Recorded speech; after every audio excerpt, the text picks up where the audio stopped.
Vamos a comenzar el análisis sintáctico. Una vez hemos aprendido a analizar los distintos grupos sintácticos, grupo nominal, grupo adjetival, grupo adverbial y grupo preposicional, vamos a empezar con la oración simple. La oración simple se va a dar siempre que aparezca un verbo y por tanto siempre que tengamos otro grupo distinto, nuevo, distinto a los anteriores, que es el grupo verbal. ¿Cómo se define la oración? La oración es una unidad sintáctica superior al grupo cuya estructura está constituida por dos elementos, un sujeto y un predicado. ¿Qué unidades desempeñan cada uno de esos elementos? Pues muy fácil. Fijaos, para el sujeto, grupo nominal, para el predicado, grupo verbal. De manera que vamos a tener ejemplos de este tipo. El perro del vecino ladra constantemente. Las lentejas me gustan mucho. Nosotros no tenemos miedo. En este caso nosotros aparece entre corchetes porque sabéis que podemos decirlo o no decirlo. Igual sirve la oración nosotros no tenemos miedo que decir directamente no tenemos miedo.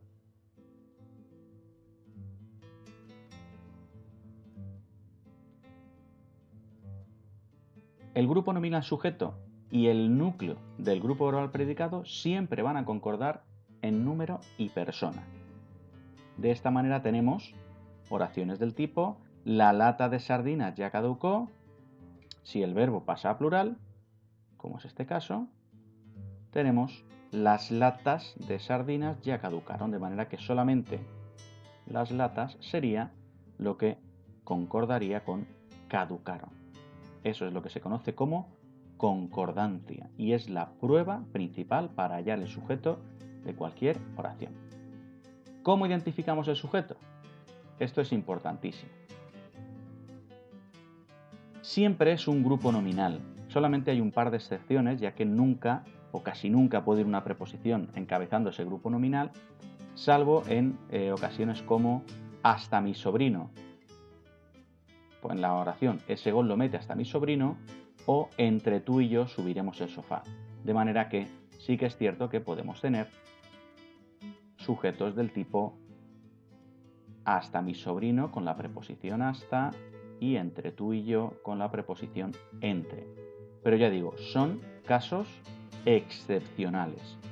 La norma, ¿qué nos dice la norma? La norma nos va a decir que es un grupo nominal siempre el que forma un sujeto. ¿La manera más segura de identificar el sujeto?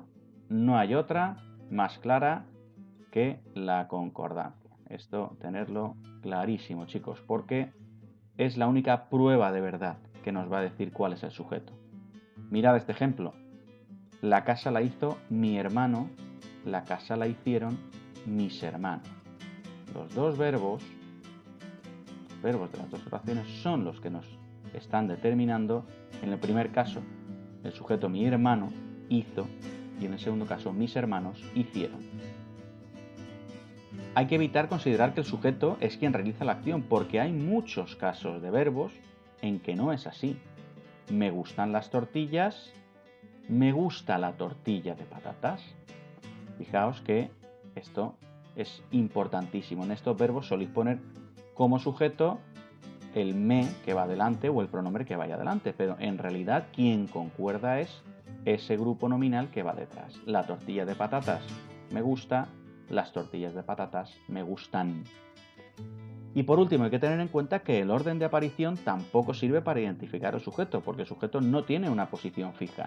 Igualmente me puede aparecer al principio, Juan ha venido a la fiesta, en medio de la oración ha venido Juan a la fiesta o al final incluso de la oración ha venido a la fiesta Juan. De manera que solamente la prueba de la concordancia, no me cansaré nunca de repetirlo, la prueba de la concordancia es la única que de verdad nos permite asegurarnos de encontrar el sujeto de la oración. Ese sujeto va a poder estar de varias maneras. Va a poder aparecer directamente en la oración. El sujeto expreso es un grupo nominal que aparece expreso en la oración. que concuerda evidentemente en número y persona con el verbo, que no va a aparecer precedido de preposición, salvo en esos casos aisladísimos que hemos comentado antes, que puede aparecer en cualquier posición de la oración, que puede ser un pronombre personal, en este caso los pronombres personales tónicos, y que puede estar compuesto además de dos o más componentes coordinados a través de una conjunción. María y Pedro vendrán al cine. Fijaos que María y Pedro es el sujeto y van concordados esos dos sustantivos, nombres propios, por la conjunción y. ¿Ejemplos de sujetos expresos? Pues ahí tenéis unos cuantos. El niño corrió hacia su madre. Se encontró petróleo. Fijaos, si lo que se hubieran encontrado hubieran sido piedras preciosas, hubiéramos dicho se encontraron piedras preciosas. Por tanto, hay concordancia. Apareció un jarrón de plata. Aparecieron varios jarrones de plata. Por tanto, ese es el sujeto, el que está ahí señalado. Yo no lo hice. En este caso está muy claro porque el verbo, la persona del verbo ya directamente nos coincide con el pronombre tónico. ¿Quién está ahí? ¿Qué ocurre en estos casos? Tened cuidado porque también puede ocurrir que los pronombres interrogativos, en algunos casos exclamativos también, sean el sujeto del verbo. Lo mismo, si hay concordancia. Si en lugar de una persona hubieran sido varias, hubiéramos dicho quiénes están ahí. Tanto la silla como la mesa están mal puestas. Fijaos que podemos tener incluso, en este caso, la silla y la mesa que están unidas por una locución conjuntiva, que en este caso es tanto como. Y luego tenemos el sujeto omitido, ciertamente. En el sujeto omitido no aparece ningún grupo nominal y es el hablante el que deduce por la forma verbal, por las desinencias verbales, el final de los verbos, de las formas verbales, cuál es el sujeto. Y aquí tenéis, por ejemplo, llegamos pronto. Sujeto nosotros llegamos pronto. Habrá también oraciones que no tengan sujeto. Estas las dejaremos para más adelante y le dedicaremos un vídeo exclusivo a las oraciones impersonales. Pero las nombramos aquí para que sepáis que existen, aunque al principio seguramente los análisis sintácticos que realicéis no contemplen ninguno de estos casos. Y finalmente, tenemos que decir también que el núcleo del grupo verbal va a poder adoptar distintas formas. Tenemos por un lado una forma verbal simple, que esta es la típica, el típico verbo, conocemos una palabra o una forma verbal compuesta, como en este caso, que son las que más fácilmente reconocemos. Pero también hay que tener cuidado porque hay unos verbos formados por un verbo auxiliar y un verbo principal, verbo auxiliar y una forma verbal no personal, que es la que da el significado real al verbo, que pueden ir unidos por una conjunción o una preposición y que también forman núcleo verbal. Y eso es lo que se conoce como perífrasis verbales. También al principio no aparecerán, pero puede ser que con el tiempo sí que empiecen a aparecer y las estudiemos seguramente.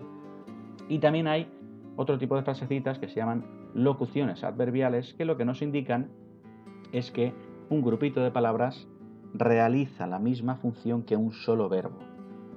Por ejemplo, pronto saldré de dudas. Ese salir de dudas no significa, el salir no implica salir de ningún sitio, sino que toda la expresión al completo es la que nos está indicando el significado de ese verbo, esa locución verbal.